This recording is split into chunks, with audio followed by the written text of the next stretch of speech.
Taste అయిపోతుంది. అదే రోల్లో వేసుకొని దంచుకుంటే కచ్చపిచ్చ ఇంకా టేస్ట్ కూడా చాలా బాగుంటుంది ఫ్రెండ్స్. ఇప్పుడు మనం వెల్లుల్లిపాయలు జీలకర్ర వేసుకొని దంచుకోవాలి.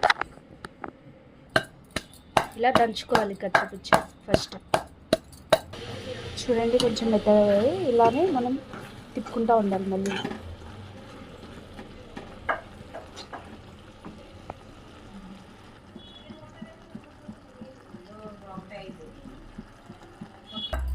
చూడండి ఫ్రెండ్స్, ఇలా నలిగాక మనము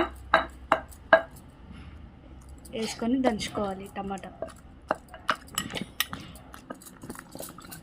చూడండి ఫ్రెండ్స్ ఎలా దంచుతున్నాము. ఇలా కచ్చాపిచ్చ దంచుకొని వేడివేడి అన్నంలో వేసుకొని కొంచెం నెయ్యి వేసుకొని తినండి. భలే ఉంటుంది అసలు. సూపర్గా ఉంటుంది. సూపర్ ఉంటుంది. ఆ మిక్సీలో అయితే పేస్ట్ అయిపోతుంది. ఏం బాగోదు అసలు.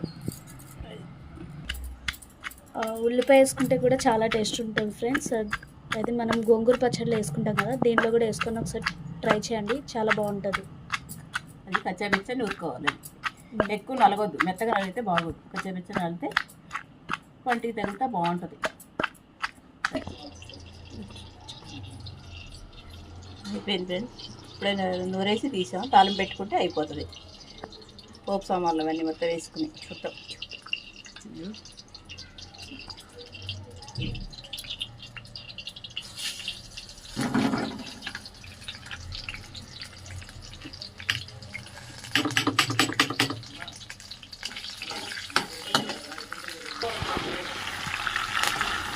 బాగా వేగాలి ఫ్రెండ్స్.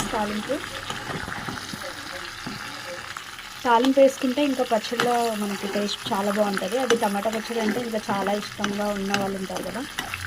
ఇప్పుడు వేగిపోయింది కదా, తీసుకొని మనం టమాటా పచ్చడిలో వేసేసుకోవాలి. చూడండి ఫ్రెండ్స్, తాలింపు వేసుకుంటే ఇంకా టేస్ట్ అనేది చాలా బాగుంటుంది. తాలింపుతోనే ఇంకా టేస్ట్ చాలా బాగుంటుంది. ఒకసారి మీరు కూడా ట్రై చేయండి ఫ్రెండ్స్. తిని చూడండి. నచ్చితే లైక్ కొట్టండి ఫ్రెండ్స్. Thank you. సబ్స్క్రైబ్ చేసుకోండి ఫ్రెండ్స్.